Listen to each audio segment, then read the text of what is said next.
Okay, hi everybody. I am myself in a different location than I have been before.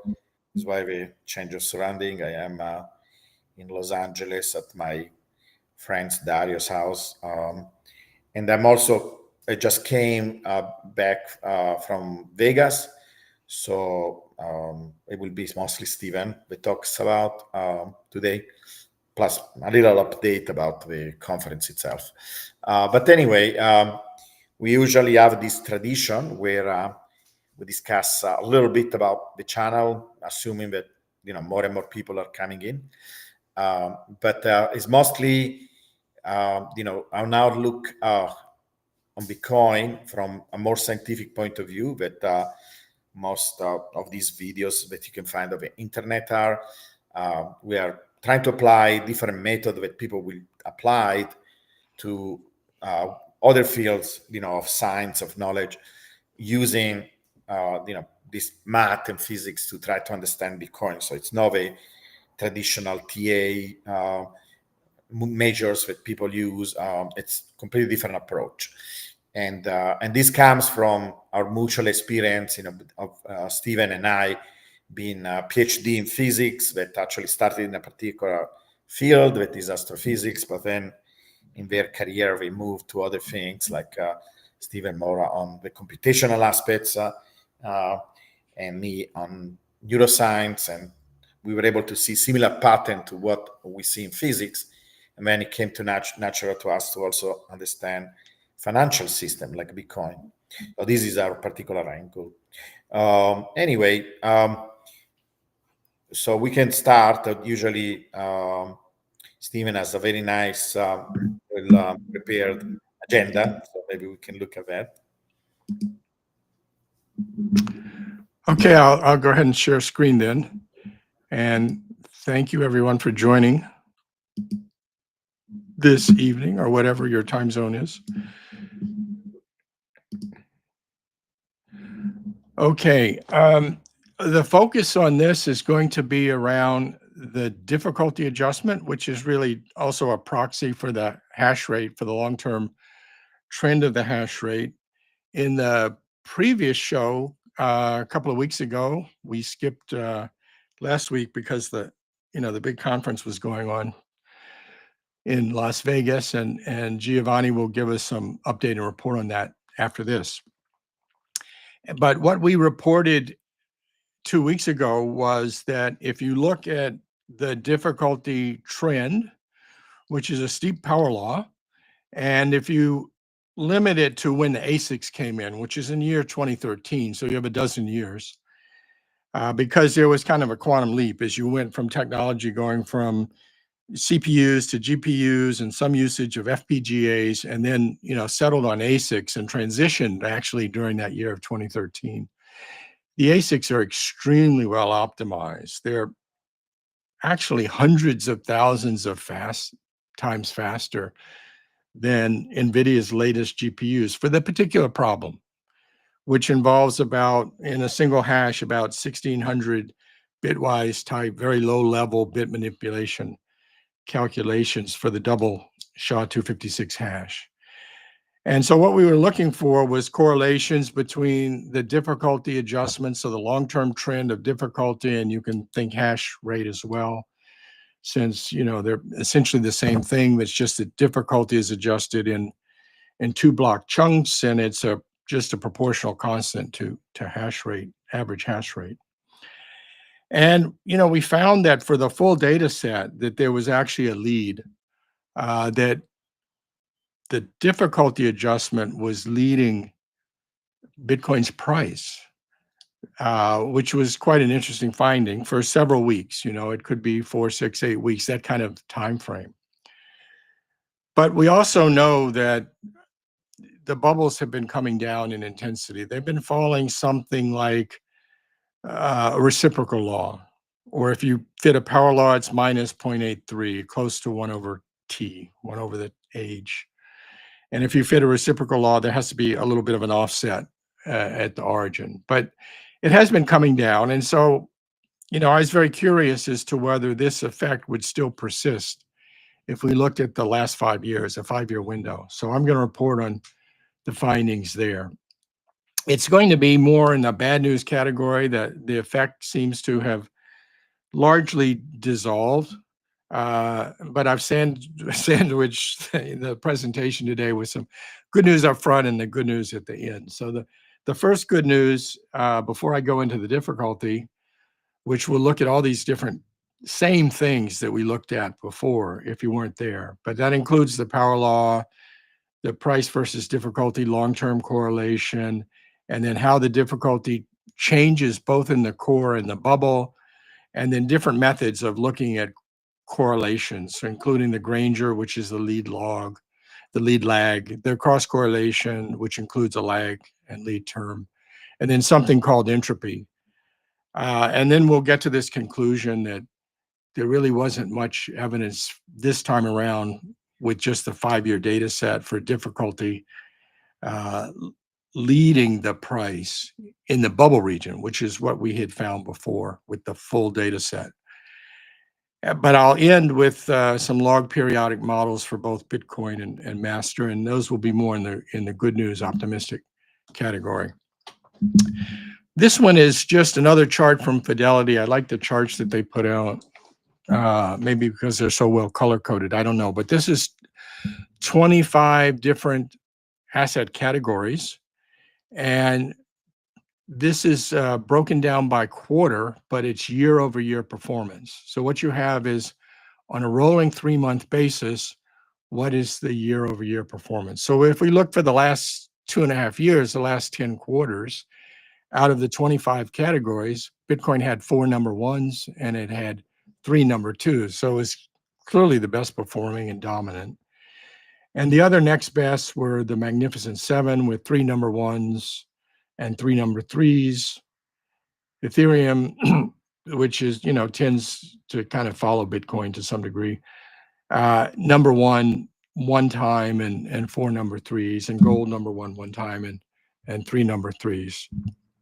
So that's just a reminder that we're dealing with the premier asset here. This is just a little bit more about my comment about how much faster ASICs are than GPUs. And the first introduction of ASICs led to a factor of close to 1,000 jump in performance for the SHA-256 hashing problem relative to the GPUs at that time. But those were in very high level, of, I should say, coarse level of integration with large line sizes. And now the latest chips are down at 5 nanometers and going to 3 nanometers. So they're much closer to the line sizes that we're seeing for semiconductor fabrication for the fastest GPUs. And so if we compare today to NVIDIA's latest server chip, the H200, Blackwell was the code name, it looks like it could produce, and this is an estimate based on actual tests of some other RTX 4090 GPUs from NVIDIA, but it looks like it would produce about 600 to 800 megahertz, mega hashes per second. And the fastest ASICs are above 500 mega hashes, 500 terahashes, which is 500 million mega hashes per second. And the very fastest are up around 800 terahashes a second. So that's actually 6 orders of magnitude, 1 million times faster. So we can confidently say that it's hundreds of thousands up to even 1 million times faster with an ASIC, which means that if you took all of the hyperscaler capacity around the globe, you would not even be able to compete for a single block, against the Bitcoin mining community that has millions deployed. And I'm in the process now of producing the 14th Crypto Super 500 report. I produce these twice a year, and I produce them in conjunction with the two major supercomputer conferences. The upcoming one is later this month in Germany, and so I will report back to this group about what the content of that is. We have in Bitcoin mining, we have the world's largest decentralized supercomputer. By the way, since May 2020, which is now the 5-year period that I want to talk about going forward for these difficulty measures and correlations, the number of mining rigs probably roughly doubled, and the hash rate grew by an order of magnitude. So this little chart has just the last 5 years of hash rate fit in a regression of log chart of difficulty versus Bitcoin age. This shows it in more detail. So since May 2020, the slope of this line is 6.3, and it has a very small standard error of 0.09. If you run the full set of data since 2013, all of the ASIC era, then it was a 9.45 slope or a 9.45 power law, and that's shown in a smaller chart. That's the full data series. But this data series starts at log age at years of just over 1, which is more than 10 years, and now we're at 16, and goes up to about 1.2 or so for the log age. So that's what you're seeing. And I've labeled those by mid of 2020, 2022, and 2024 at the bottom. So you see the hash rate growing about 1 order of magnitude. The number of mining rigs, we don't know precisely, but rough estimate is roughly doubled. Very good fit, R squared of 0.96. So that's kind of the backdrop for both difficulty and hash rate during the past 5 years. Now we can break it down into the bubble and the core, and we can also regress against price. And what I find now is that for the bubble, against price against difficulty, the slope is about 0.5. The R squared is not that great. It's about 0.57. But we also are kind of dependent on really one bubble here, right? Which was the 2021 bubble. In 2024, we got a little bit of movement into the bubble zone that did not follow through. That was in the post-ETF era. And now we're poised to perhaps enter that again this year. And so we'll get some more data up there. But right now, it's relatively flat and not as good in R squared. But in the core, it's quite strong. It's an R squared of 0.93, and the slope is 1. So there's a linear relationship the last 5 years between the core power law price and the difficulty. Slope of 1 on a log chart. So that's interesting. In the core, price is right now running proportional to difficulty. Now, overall, sometimes price will run faster, and sometimes difficulty will run faster and will get ahead of itself even as the price is dropping. And that's more obvious in the little chart in the lower right that shows the full a dozen years of data or so, where you see, for example, for that first bubble, which is on your right, that one being the 2017 bubble, you can see that the difficulty keeps rising quite substantially, a couple of orders of magnitude, while price is falling. And the same effect repeated in 2021. But I think the mining community is getting more sophisticated, and so the effect lessened is in the very last bubble. Okay. This is a correlation study for the past 5 years, and this is the residuals. So, what I did was I took the price residuals from the power law. This is the right way to do correlations, is to look at the residuals. So I subtract out the ordinary least squares power law that I just showed you for the last 5 years, and then compared that to the residuals in the difficulty, which is the difficulty adjustment ratio. As you go from one fortnightly or 2-week adjustment to the next, what is that ratio? And it turns out the maximum we ever saw in the last 5 years was 1.2. Now, if you go back to July 2013, you had quite a lot of adjustments that were greater than 1.2, and you had some that were greater than 1.4. So those have gone away. That's quieted down, at least for now. And the correlation went to 0. For the full data set, the correlation was 0.4, but here it's minus 0.03. So it's basically 0. So that's gone away. Then we looked at the correlation by difficulty bands. It's called a Pearson correlation study. This is just in the bubble zone. Most of the adjustments are positive. That's what you expect, but we had some negative ones. And, those could happen on the downslope in particular of the bubble. And we found a much smaller ratio. And in fact, it's kind of anti-correlated.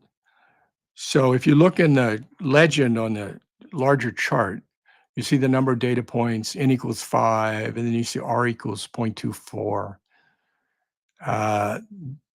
These are the correlations. You see n equals 8, r equals 0.06. So the purple color is actually a negative adjustment, and the violet, the light purple color, is also a negative adjustment, and those had positive correlation, unlike what we saw for the large full data set, and the positive adjustments had negative correlation.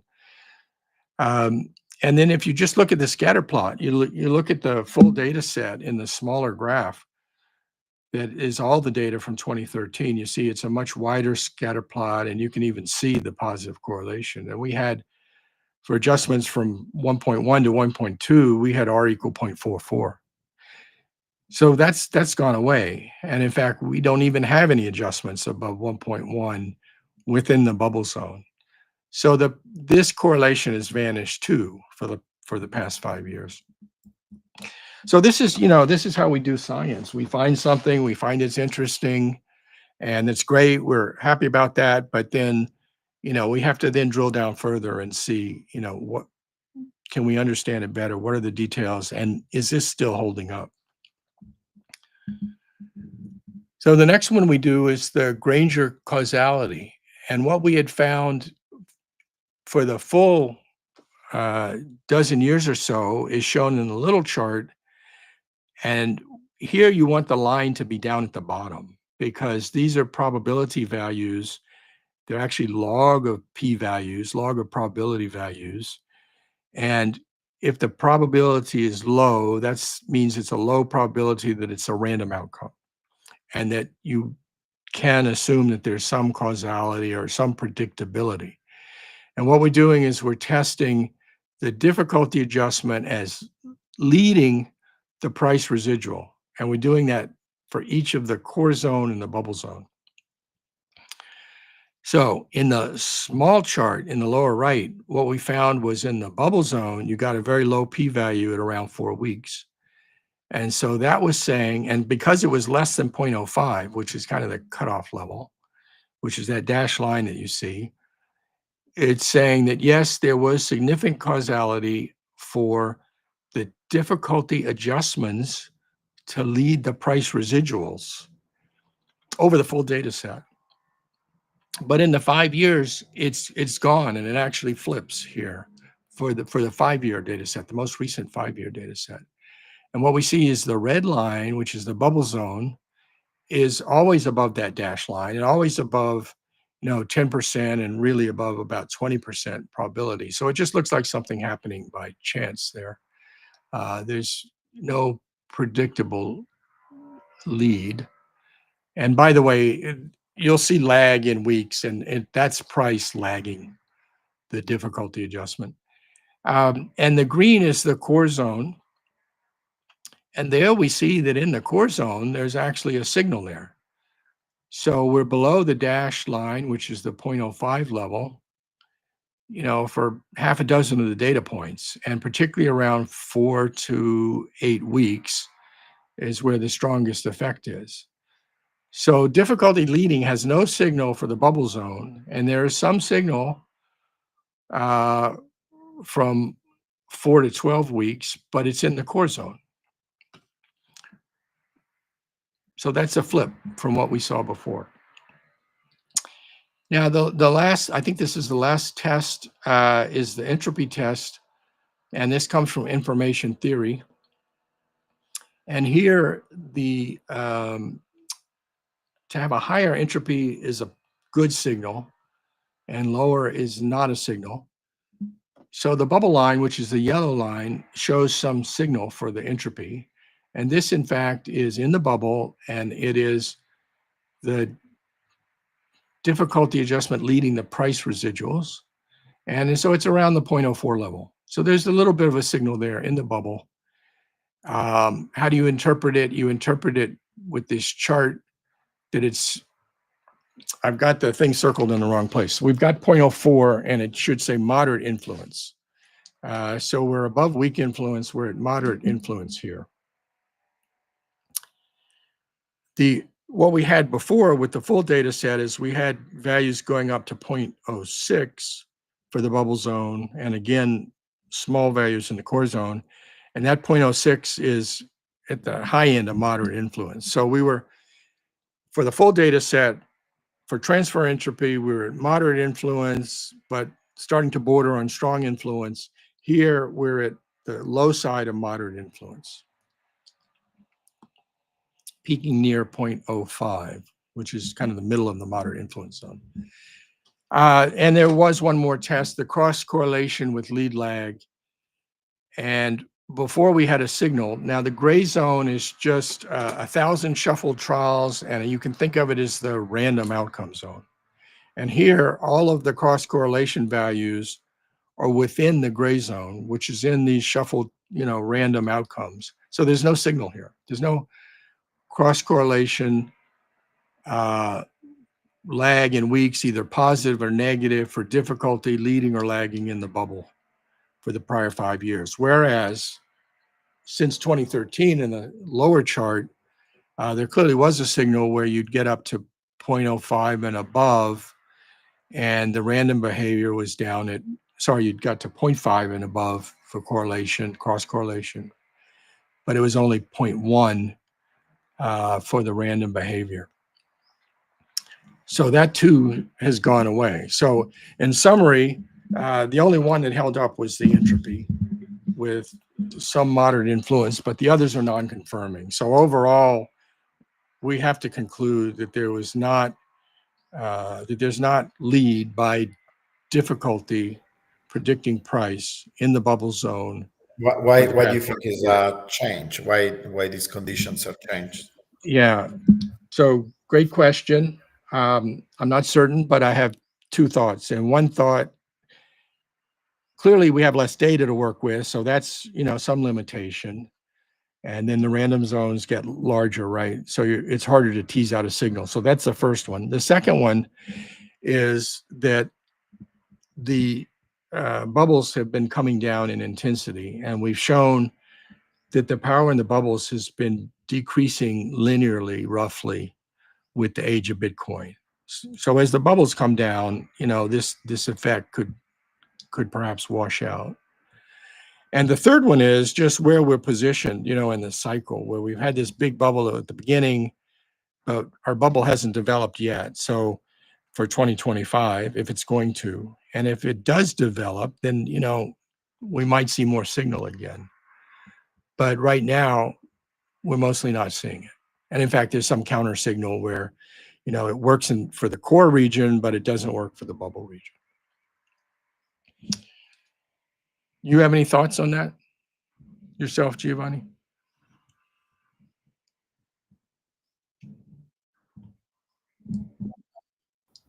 Yeah, there is much more. One thing that could be that. So when you calculated the correlation, did you calculate it with, I guess, with many different lags, right? You're looking for yes, different lags. Yes. Including zero lag? Yes. I see. Yeah. Yeah, Yeah. it seems that there are I don't have much to add out that the conditions probably are different. The mining in the last few years is becoming more efficient. It has, Correct. yeah, one of the things that is happening. So yeah, it's possible that because I did also a Granger study slightly different from yours, and I was seeing some correlation, but only at particular points. But yeah, it's possible that we have lost that, so that basically the conclusion. Because I think 5 years of data, and when you do your power law, you're still considering the genesis as your the entire power law. Yes, I use the entire history of the power law exactly. to calculate the residuals. Yeah. Right. Okay. Yeah. Okay. Yeah. No, it'd be So 5 interesting. years Maybe should you be enough, present some of the Granger work to that you see a did. pattern. Yeah. Anyway, yep. And you Okay. wanted to say something about Sornet? Yes. So this is the log periodic power law that we've talked about before. This is not the same as the overall power law trend, which is a very simple, 2-parameter model that just has a leading constant, and a power law index is a function of the age of Bitcoin, right? That's a simple 2-parameter model. These are complex models with 5 to 7 parameters, and Sornet developed them not for the overall long-term history and fundamentals, but to look at in bubbles in particular and how those bubbles develop and crash. And the fundamental idea is this periodic word and log periodic, because it's not a period in linear time. It's a period in logarithmic time, or I should say that it has waves, and it's waves and contractions, like you get in an orgasm or something, or some other natural phenomena, right? And the waves become shorter and shorter periodicity as you get to the peak of the bubble and then the crash. So that's the basic kind of idea. But it's got at least these 5 parameters, and I'm going to show you the full 7-parameter models for Bitcoin recently and for Master. But just to remind people, I did show this slide a few weeks back. You have a trend component, which is the A and the B, and that gives you a price level and a slope. So that's pretty straightforward, kind of linear forecasting. But then you have this long term, which has 3 parameters. It has a constant, leading constant, and it has a cosine function. And then inside that cosine function, there's a log function of time. And then there's a frequency, which is this omega parameter. And that's called the log frequency because it's multiplying this logarithm. And then there's a phase term, which is the phi. So that's what governs the oscillations. And in the chart, I had applied it to all of the Bitcoin history. So trying to span the three first bubbles, and really the fourth one as well. It fit that too. So that's got the 2011 bubble, the 2013 bubble, the 2017, and not shown in a color, the 2021 bubble. It fit them pretty well, but the detailed oscillations didn't fit too well. But that was with the 5 terms. Now here, this is Bitcoin, and this is just 1 year of data plus projection. So I've taken data from the end of May 2024 through the end of May 2025 and fit it with the full model that has 7 parameters. And the additional changes are that there's a critical time, and that critical time is when your crash would occur. And what you do is you measure time backwards from the critical time. So you have the current time t, you have the future critical time, and it's the difference of those that then enters into your equations. And it enters in 3 different places. It enters into the linear term, which is this B term. It enters, and that has a power law index.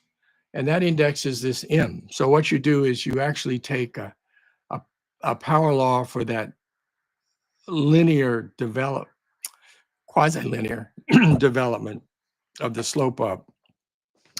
And then you add the big oscillatory oscillatory term that's led by this C. It also has this power law, which is the difference between the critical time and the time to day. And all this data is in days for this one, multiplied by, raised to the power of M.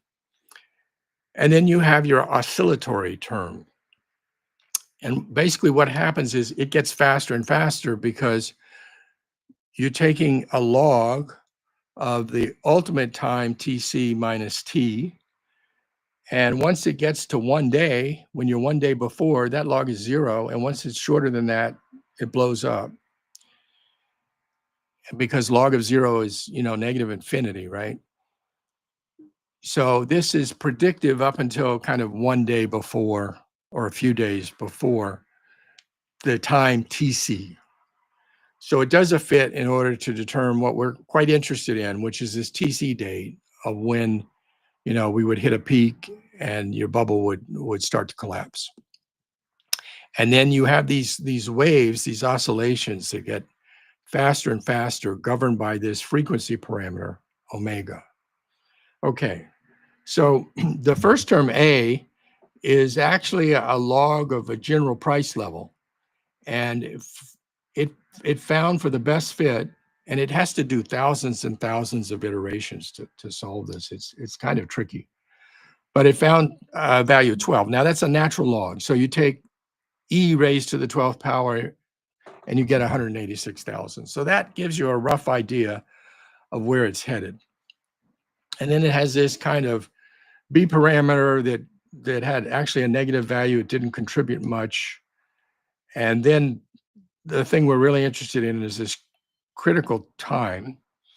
And it turned out to be 555 days after the end of May in 2024. So the expected critical time turns out to be New Year's Eve this year.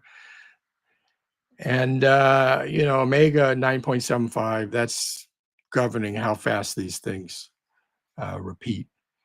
And then you can say, okay, you found these parameters. What value is it going to have the day before the peak?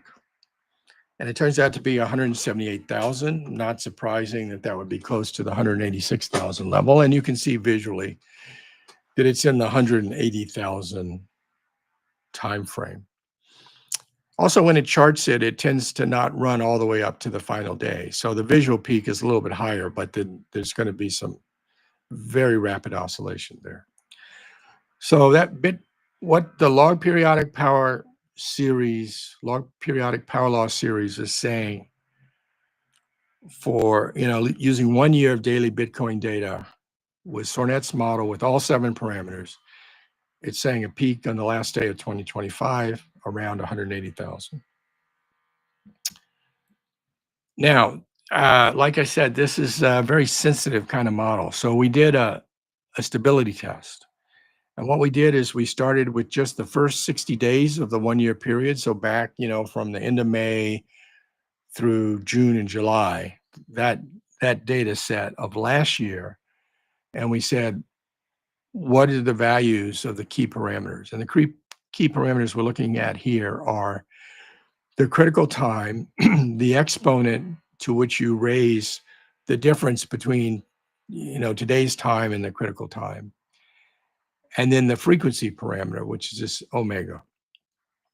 So then we add data in chunks of 20 days until we get our full 360 day or so data set.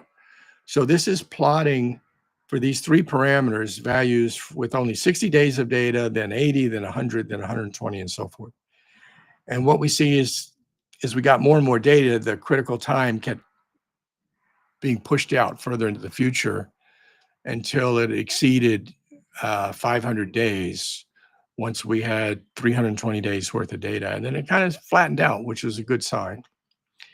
And then the exponent, which is the red line in the middle, jumped around a bit, but that also flattened out at something between 0.5 and 0.6. Certainly once we got past 250 days, it was pretty flat. The other one jumped around a bit. That's the frequency parameter. It went from nothing up to 1 and, up to 1 and then back down to nothing, then back up near 1. And it ended up ultimately, make sure I've got that right. Ultimate value was 9.8 for the frequency. So there was a little bit of jumping around, but overall, it looked like we reached a fairly stable environment as we added more and more data. So we can have a little bit of confidence in the forecast. It will be amazing if we actually. I mean, every time we have an episode, we need to show the next piece, right? Yeah, of course, we need to keep updating and monitoring. Yes. And so let's go back actually, and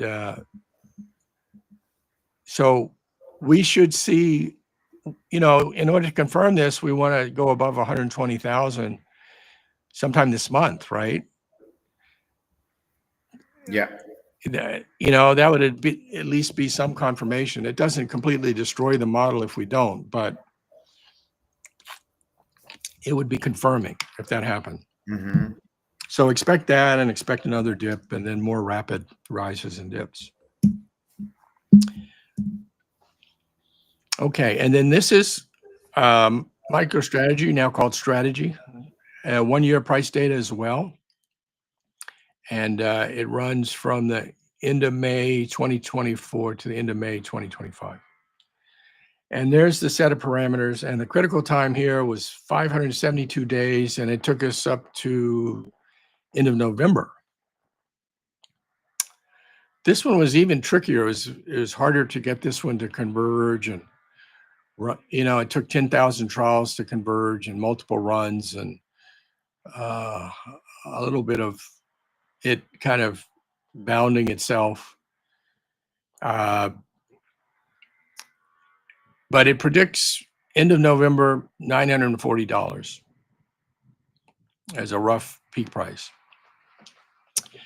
And now we're what? And we're in the high 300s. So, it's not a factor of 3, but it's a factor of 2.5 or so, and a bigger ratio than you see in Bitcoin itself, which you would expect. So there's some expansion of the MNAV, right? Which right now is a little below 2 for Strategy. Okay, and this one is even noisier. I ran for similar scientific. It's kind of interesting. So it was saying Christmas Eve, the end of December, and a peak not higher than where it's been, $70. Now, this is less of a pure play, right? Because they haven't stocked up on Bitcoin to the same ratio. They're running a profitable business as well. So it's harder to value based on just its Bitcoin holdings. And in fact, I ran this through with data up through last week, and the price, I think it was last week. No, it was just actually the end of May. Yeah, also last week. But the price has collapsed a bit since then. It's where the X is. It fell to $34. The reason was some news announcement that, they sold 3 million shares of common stock under an equity offering. And they also paid up. Their last Bitcoin purchase, average purchase price was 109,800. So they bought the top. So they've kind of broken the model. Well, they would need to run back up towards 60 to confirm the model here. But it gives you a feeling for how kind of sensitive this is. And you need to keep up. If you're going to try this, you need to keep updating your model. Okay, so overall summary and conclusions. Is difficulty leading? Well, the predictability that we saw long-term, where difficulty led price, has evaporated with only 5 years of data. The difficulty adjustments are much smaller than they were before, so there's less of a forcing function there. In the Granger causality test, there was no difficulty leading for the bubble, but in fact, there was lead in the core with 4 to 8 weeks. Transfer entropy did show a moderate influence in the bubble zone, but all the other correlations were negative. So lower volatility may have suppressed the long-term correlation of difficulty leading in bubbles. And also the mining activity is more, it's more industrial, well funded with venture capital, and they may be less likely to allow difficulty to run up on them relative to price.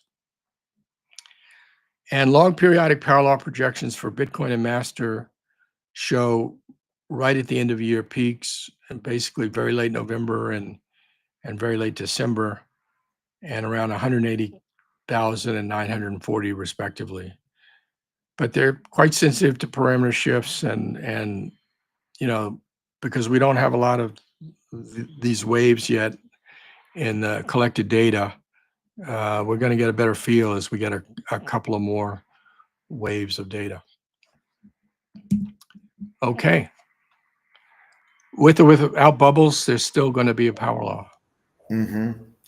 That is good. So And first rule is to be a stoic. Don't be too twitchy. I like the periodic power law because it's so interesting that it's basically confirming what we already discussed in the past, right? And where we're expecting the peak to be, seems a confirming signal, so it's very interesting.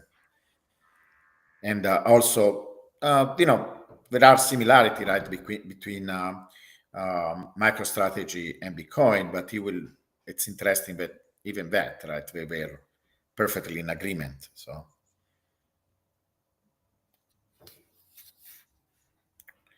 is that what you also conclude, Yeah. that it's interesting Yeah, that I think everything so. converges? Anyway, yeah, so this, and it will be really interesting to follow over time, how the signal works, if it is consistent. We should compare, of course, the new calculations with more data and the previous calculations to see how Right. much of a convergence we have. I think there is a bit of a delay between us, right? Yeah. No, it'll be like a once a month kind of recheck, right? Right. Okay. So, and yeah, I don't have much to report this week, unfortunately, because I was traveling and just come back, and it's not the easiest thing to try to study Bitcoin while you're moving around. But yeah, the conference was interesting. I was expecting, more announcement or talks, that were more concrete. There was a lot of cheerleading, but I mostly go for social interactions. You meet a lot of people that you interacted online, and you meet them in person. It's a completely different experience, so it's very interesting. But we did have an event. I'm working with this company that is developing this trading system based on the power law. And so we did um, our own event actually during the time that Sailor was supposed to talk. So it was a very tough competition. But, I think about 60, 70 people showed up. And it was actually a very good introduction to the power law. So I will upload that, to YouTube eventually, the presentation. But we had a very nice crowd, and it was a very interesting event. Mostly a lot of people that maybe follow me on X, etc. So yeah, I really like that opportunity. It's different when you explain these ideas online and when you do it in person. When you interact, see the reaction of the crowd and so on. So it was a very good experience. Um, we can look at some of the questions. Let me see. All right, maybe this one. So, guys, what do you think about Bitcoin stalling in the 100 range? Still think that we hit 200 this cycle, or is LP fading away? So maybe, given that you made very nice, precise predictions, right, of these oscillations and where we are going, maybe you want to comment on this, Steve. Yeah, I think hope is not faded yet. I would like to see it break clearly to 120. That would confirm what I just showed. And I would also like to see it break out in gold terms. In order to get into bubble zone in gold terms, we need to be at 40 ounces. So those are a couple of things to look for. But if we don't have a bubble, nil desperandum, one should not despair if we don't have a bubble. Yeah. Because the very first chart I showed, you own the world's premier asset with no counterparty risk that is growing long-term as a power law, where it goes up 3% every month with very high confidence for the trend, and very high Lindy, very high anti-fragility. And we've got this rush of corporations coming in to add to their treasuries. Every couple of days there's another one. And so, just know that time is on your side. But understand that it's power law time. It's not exponential time. Exactly. The exponentials come and go. The exponentials are metastable. They're not persistent. Correct. So I think this is it. We have a few more comments about quantum logic. I don't know if it's the right analogy, but yeah. Do you have any comment on that? I don't know if. I'll leave that one to you. Yeah, I'm not sure it's a good analogy. With between the Bitcoin math, the math that we are revealing, it's really classic math, right? It's a classic behavior of systems, and it's very universal. It doesn't have any direct relationship with quantum mechanics.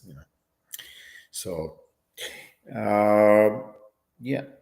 So I don't think we have any other proper questions. So it was a great show.